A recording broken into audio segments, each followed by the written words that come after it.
Hi guys, welcome to Nonantum Tech. My name is Ricky. Today we're going to be testing Fortnite, running on the Ryzen 5 3500X paired with 16 gigabytes of RAM, running on dual channel with DOCP profiled 1 enabled. And I'm pairing it with an NVIDIA GeForce GTX 1070. This is the Asus Strix model of the card. And I'm pairing it with the latest drivers available to the card at the time of recording. They are 572.83, and here are the specs of the GPU on Tech PowerUp's GPU-Z. So we're gonna go ahead and get started with the test, and we're running the game with unlimited frame rate on 1080p on performance mode. And we're going to start off the run with all the settings on max, and I'm going to try to get as high of FPS as I can with this combination of hardware, adjusting only the graphical settings. I'm not going to go too in depth into adjusting everything else that you can in the game. There are plenty of tutorials about that on YouTube at the moment, and I'm going to try my best to work on one, but I just haven't had a chance to run enough tests for me to be able to confidently say that any of those things actually do anything. I want to keep my test as simple as possible so that way you can replicate it. So we're going to start off on performance settings on 100% 3D resolution, epic view distance, epic textures, and high meshes. And then how we're going to compare that to everything on low for the next run. And let's get started. So I want to try to replicate the runs that I've done before, and the way that I'm going to do it is by landing back on the wolf statue, and then we're going to run across the city and then turn around and just get the average frame rate on that. And I want to measure the amount of FPS that you get in the game as opposed to on menus and things like that, but we're going to have a player over there, so I don't know if they're going to let us. Alright, so let's go ahead and get started with counting the FPS, and let's go ahead and get started. Alright, very good. So we're starting off with an average of 127, 132, 145, 150. Things are quickly climbing. Obviously that's what we want. Let's see what the 3500X can do.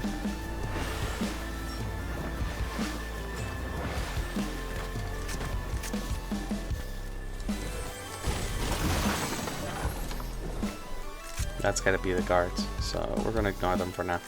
Alright, we're gonna jump over here. Hi, Billy. I mean, sorry. Big deal. I said Billy. Alright.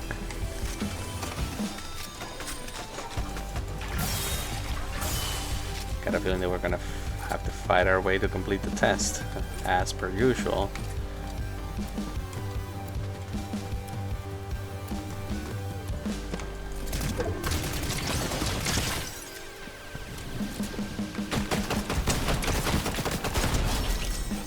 Ooh, that was an actual player. I am so sorry.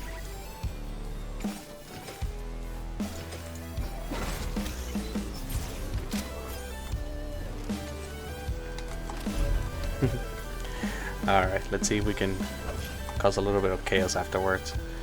But I want to try to replicate that same run that I do all the time for chapter 6. Alright. Okay, buddy, let's see if we can do it this time. Alright, you get out of the way. There we go. Cool. Cool. 166. 167. Okay, not bad. Shockwave right here.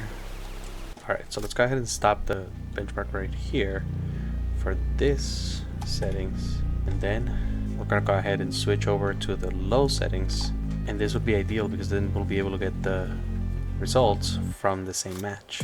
Come on. Well, so much for the same match, I guess.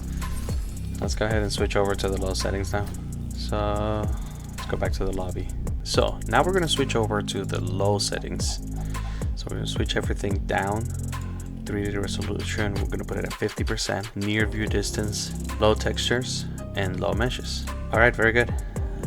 No, I don't know if the difference comes across on the capture card, but it is noticeable over here. All right, let's go ahead and get started. I really hope at least, I don't know, man, I would need a considerable boost in FPS for me to consider this to be worth it, because it just looks so bad. And mind you, I have a 165 hertz display, so for me, I run it on a performance mode and all the high settings because I know that I have enough for that. Let's see, so where are we? Crime City, where are you? There we go. Give the system as much of a chance to load all the textures. So now that we're on the ground, we're gonna go ahead and get started. Oh my goodness, I might even have to reconsider what I just said. This is a noticeable difference. I'll just leave myself up. There we go, it's going down. I figured as soon as we finish landing, getting away from... I guess there is a noticeable difference.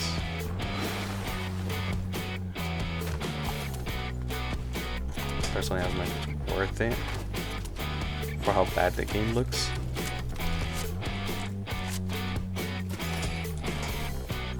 But I guess if you care strictly about FPS, then yeah.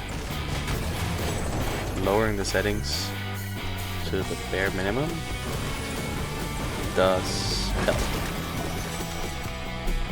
Although, I do want to give you guys a fair warning.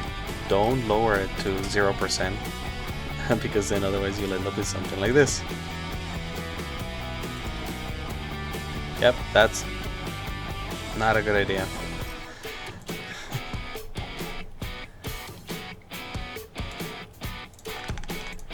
Okay, alright, very good. There we go.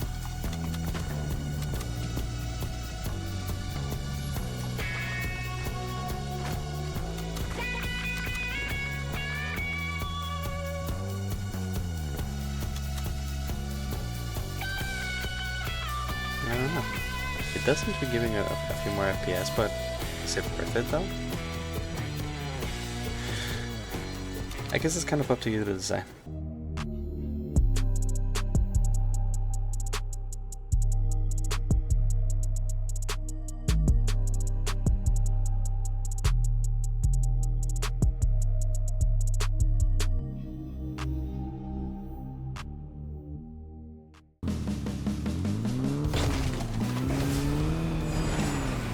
I like it. Okay, very good. So I'm gonna try to leave it with low meshes, but increase the 3D resolution to 75%. Distances, bring them up to FR, and textures to medium. In theory, this should allocate more to the graphics card.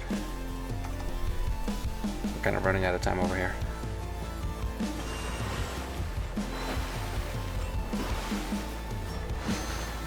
I don't know if the storm is going to affect the FPS.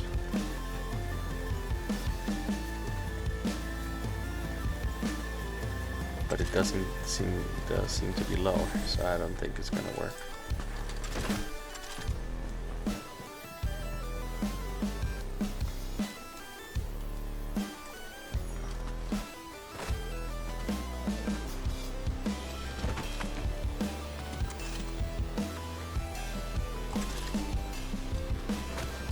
Things have significantly dropped. The storm does seem to affect. Okay. Well, I guess we can go over that FPS count at the end and see if there's a noticeable difference.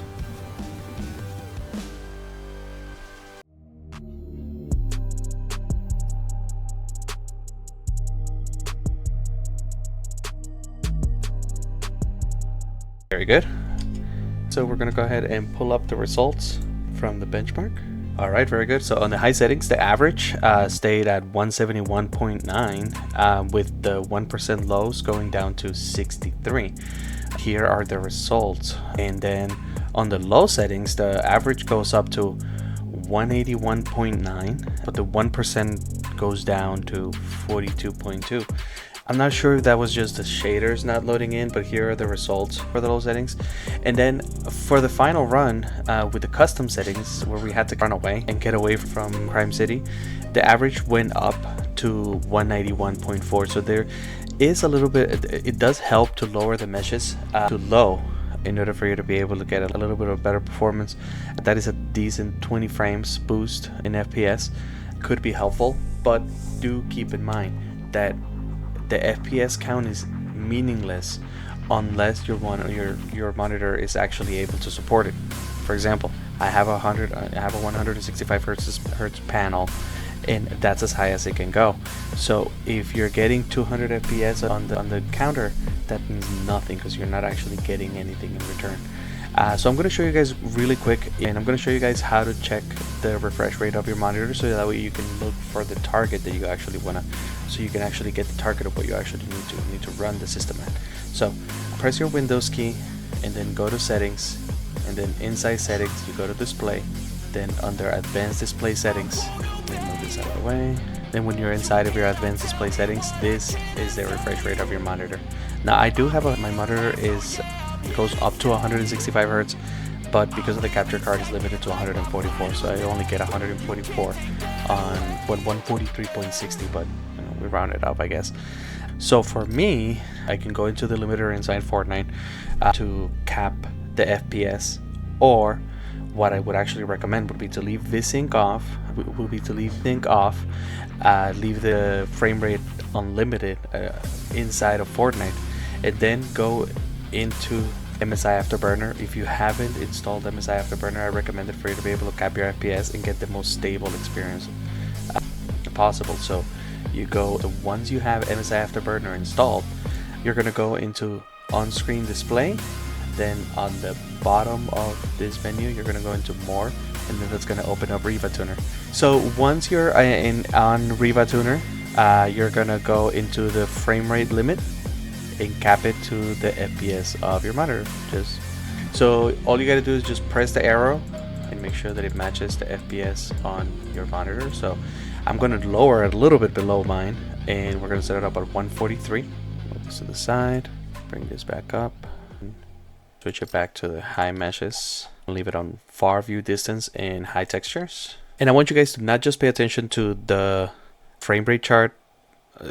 I want you guys to not just pay attention to the average chart, but in this case, pay attention to the frame rate chart, and you see the difference of how stable it is. And I'm going to put a side-by-side comparison to see if it actually makes a difference or not. But I'm going to first go ahead and hop back into the match. So right now, I guess the limiter is not doing much for us right now. So I guess for now, the limiter is not doing much right now. I haven't even been able to get up to 143. And I just want you to pay attention to the frame rate chart. Just look at how stable that is. Of course, stutter getting avoided. It's Fortnite. Your mileage may vary due to internet speed. Guess somebody didn't quite stick the landing. Okay, very good. So we are here, and we have a nice stable graph inside of Fortnite. And we don't have to stop there. We can even go into Riva Tuner again and lower the FPS cap even more. Say for example 120.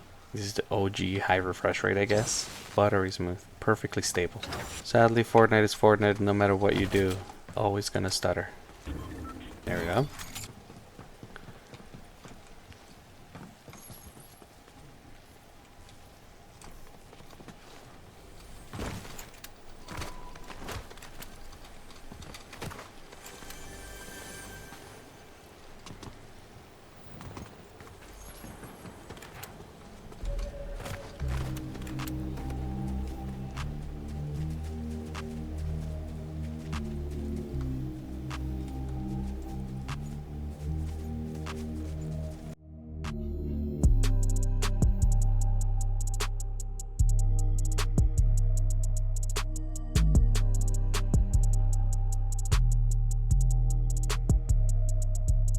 Alright, very good. Guys, well, Alright, so that's going to be the end of the test for Fortnite. Overall, the experience was pretty great. Yes, lowering the resolution does increase your FPS, but at a cost. If chasing the highest FPS is absolutely critical to you, then yes, lower the 3D resolution, bring everything down. It does make a difference. But before you do anything to your game, check your internet connection and try to figure out a way to get the fastest possible speed. That is by far what's going to help you the most. In any case, thank you so much for watching. I hope you guys have a great day. Bye for now.